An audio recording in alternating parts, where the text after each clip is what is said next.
PM Modi आज गुजरात में कृषि और खाद्य प्रसंस्करण पर राष्ट्रीय शिखर सम्मेलन के समापन सत्र के दौरान वीडियो कॉन्फ्रेंस के माध्यम से किसानों को संबोधित करेंगे। पीएम मोदी सुबह 11 बजे किसानों को संबोधित करेंगे। पीएमओ की ओर से जारी एक बयान में कहा गया कि इस शिखर सम्मेलन में प्राकृतिक खेती पर ध्यान केंद्रित किया जाएगा।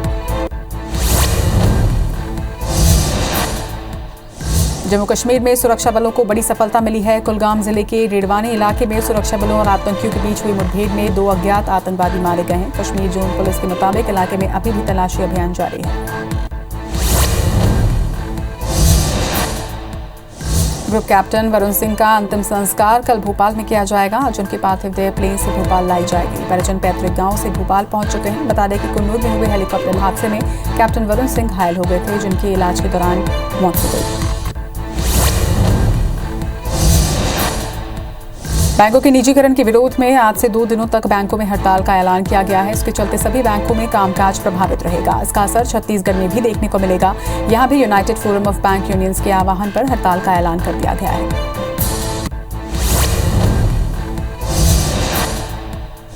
देश में कोरोना के नए वेरिएंट ओमिक्रॉन के कुल मामलों की संख्या बढ़कर 73 पर पहुंच गई है। बुधवार को कोरोना का ये नया खतरनाक वेरिएंट पश्चिम बंगाल और तमिलनाडु भी पहुंच गया। इसी के साथ कुल प्रभावित राज्य 11 हो गए हैं। इनमें सबसे ज्यादा मामले महाराष्ट्र में हैं। देश में वैक्सीनेशन का काम तेजी से आगे बढ़ रहा है। देश में वैक्सीनेशन का आंकड़ा 135 करोड़ 29 लाख के पार पहुंच चुका है, जिसमें 82 करोड़ 27 लाख से ज्यादा लोगों को पहला डोज और 53 करोड़ 2 लाख से ज्यादा लोगों को दोनों डोज लगाए जा चुके हैं। वहीं मध्य प्रदेश में 9 करोड़ 55 लाख और छत्तीसगढ़ में 2 करोड़ 83 लाख लोगों ने कोरोना की वैक्सीन लगवा ली है। पीएम मोदी ने आज दिल्ली के वॉर मेमोरियल में आयोजित सेना के विजय दिवस समारोह में शामिल हुए। इस दौरान पीएम मोदी ने 1971 के युद्ध में शहीद हुए वीर जवानों को श्रद्धांजलि दी। इस मौके पर पीएम के साथ रक्षा मंत्री राजनाथ सिंह भी मौजूद रहे। भारत के राष्ट्रपति रामनाथ कोविंद बांग्लादेश के दौरे पर हैं। आज राष्ट्रपति Ramnath Kovind guest of honour के रूप में विजय दिवस के राष्ट्रीय कार्यक्रम में भाग लेने ढाका में स्थित राष्ट्रीय परेड ग्राउंड पहुंचे। आशीष मिश्रा पर इरादतन हत्या का केस दर्ज होने के बाद अब केंद्रीय गृह राज्य मंत्री के इस्तीफे की मांग तेज हो गई है। आज लखनऊ में केंद्रीय गृह राज्य मंत्री अजय मिश्रा टेनी को बर्खास्त करने की मांग को लेकर कांग्रेस ने प्रदर्शन किया। वहीं उत्तर प्रदेश कांग्रेस अध्यक्ष अजय कुमार लल्लू के नेतृत्व में कांग्रेस द्वारा जीपीओ गांधी प्रतिमा से लेकर विधानसभा तक मार्च निकाला गया। बैंकों के निजीकरण के विरोध में आज से 2 दिनों तक बैंकों में हड़ताल का ऐलान किया गया है। इसके चलते सभी बैंकों में कामकाज प्रभावित रहेगा। इसका असर छत्तीसगढ़ में भी देखने को मिलेगा। यहां भी United forum of bank unions के आह्वान पर हड़ताल का ऐलान कर दिया गया है।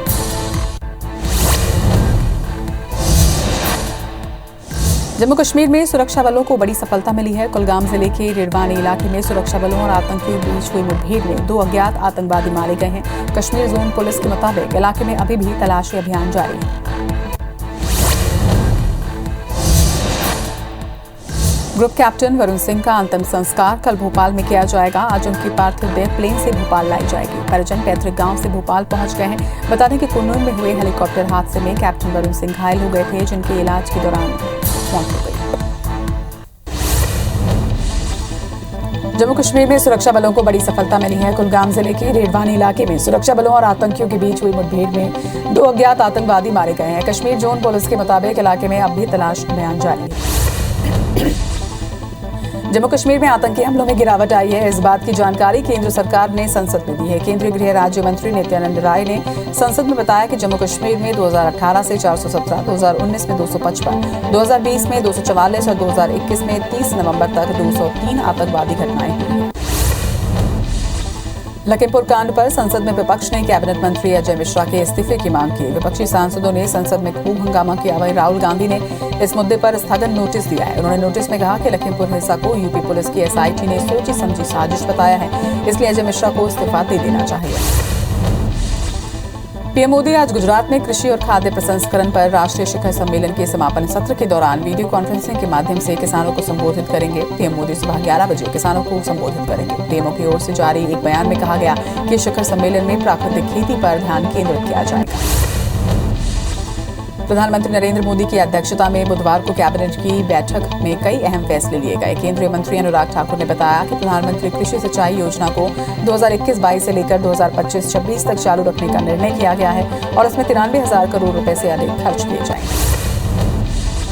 केंद्रीय मंत्री अश्विनी वैष्णव ने बताया कि सेमीकंडक्टर और डिस्प्ले मैन्युफैक्चरर्स के पूरे इकोसिस्टम को स्थापित करने के लिए महत्वाकांक्षी योजना को मंजूरी दी गई है। इसमें सरकार 6 साल में 76,000 करोड़ रुपए खर्च करेगी। इस फैसले से स्टार्टअप को भी फंडिंग मिलेगी। कैबिनेट ने यूपीआई और रुपे डेबिट कार्ड के जरिए डिजिटल लेन देन पर 1,300 करोड़ रुपए के शुल्क को वापस करने की मंजूरी दे दी है। सरकार मर्चेंट डिस्काउंट रेट के तहत व्यक्तियों द्वारा कारोबारियों को किए गए डिजिटल भुगतान पर लगाए गए लेन देन शुल्क को लौटाएगी। आने वाले 1 साल में सरकार योजना में करीब 1,300 करोड़ रुपए का निवेश करेगी, जिससे लोग डिजिटल भुगतान की ओर बढ़ेंगे। 3 दिवसीय बांग्लादेश के दौरे पर ढाका पहुंचे राष्ट्रपति कोविंद ने बांग्लादेश के प्रधानमंत्री शेख हसीना और विदेश मंत्री डॉक्टर AK अब्दुल मोमेन से मुलाकात की। इस यात्रा के दौरान राष्ट्रपति रामनाथ कोविंद अपने समकक्ष के साथ उन्होंने बातचीत की और बांग्लादेश की 1971 के स्वर्ण जयंती समारोह में भाग लिया।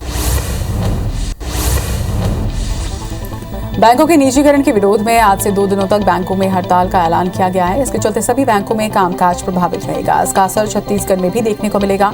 यहां भी United forum of bank unions के आह्वान पर हड़ताल का ऐलान किया गया है। ग्रुप कैप्टन वरुण सिंह का अंतिम संस्कार भोपाल में किया जाएगा। आज उनका पार्थिव देह प्लेन से भोपाल लाया जाएगा। परिजन पैतृक गांव में से भोपाल पहुंच गए हैं।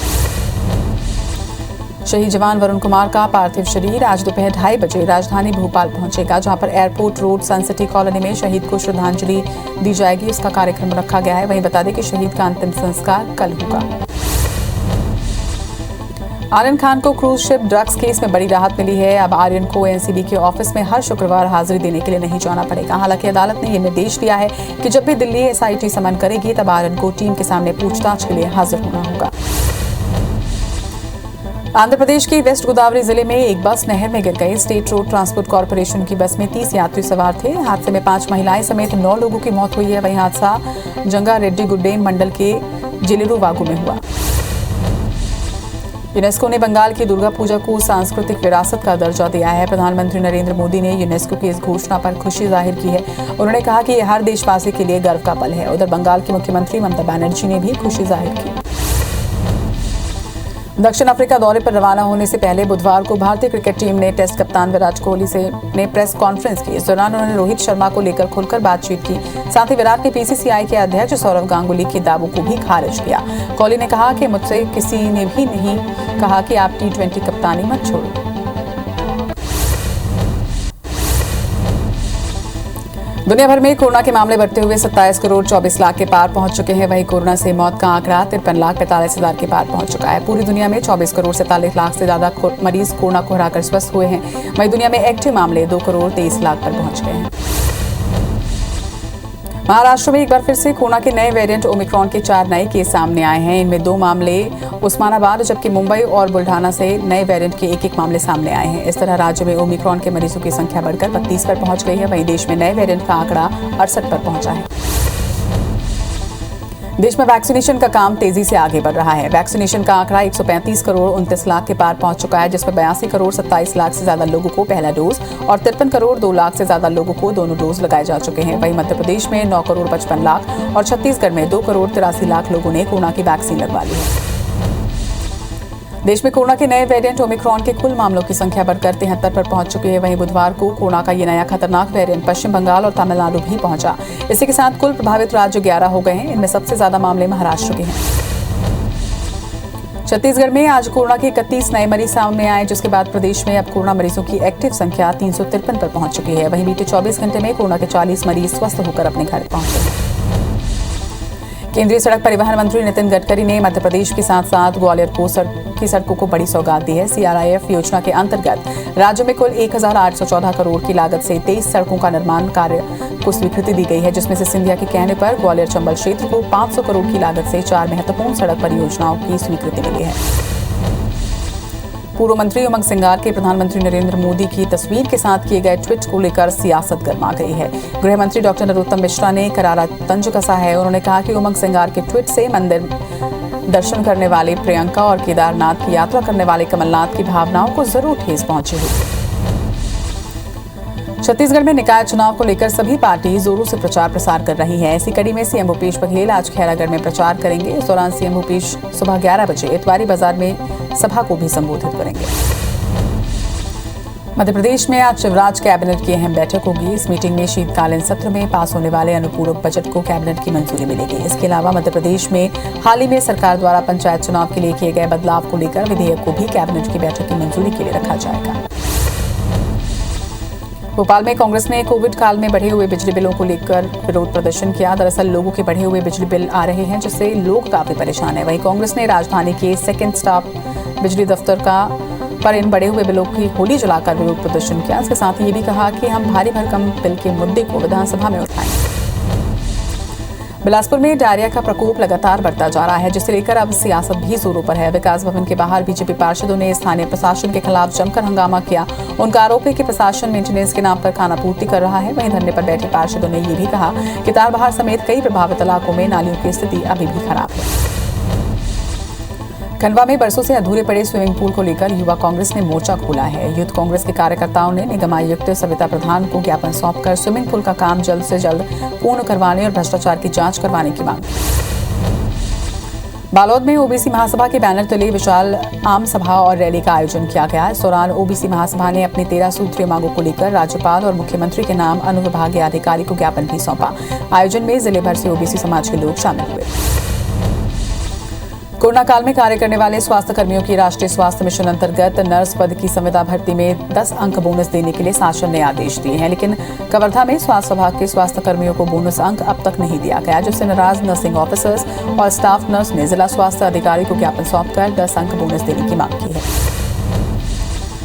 बलरामपुर के राजपुर क्षेत्र के ग्राम परसवार में महान नदी पर रेत खदान के शुरू होने के बाद एक बार फिर से विवाद शुरू हो गया है। वहीं ग्रामीणों ने रेत खदान के खिलाफ मोर्चा खोल दिया है। वो लगातार इसका विरोध कर रहे हैं। ग्रामीणों की शिकायत और प्रदर्शन को शांत कराने के लिए एसडीओपी के नेतृत्व में पुलिस और राजस्व की टीम मौके पर पहुंची और ग्रामीणों से बातचीत। कवर्धा में पीजी कॉलेज प्रबंधन की बड़ी लापरवाही सामने आई है, जहां पर एमए जियोग्राफी विषय के 13 विद्यार्थियों को एडमिशन देने के 2 महीने बाद कॉलेज से निकाल दिया गया। ऐसे में विद्यार्थियों को अब एडमिशन के लिए भटकना पड़ रहा है। वहीं पूरे मामले में विद्यार्थियों ने कलेक्टर को आवेदन सौंपते हुए फिर से एडमिशन दिलाने की मांग की है।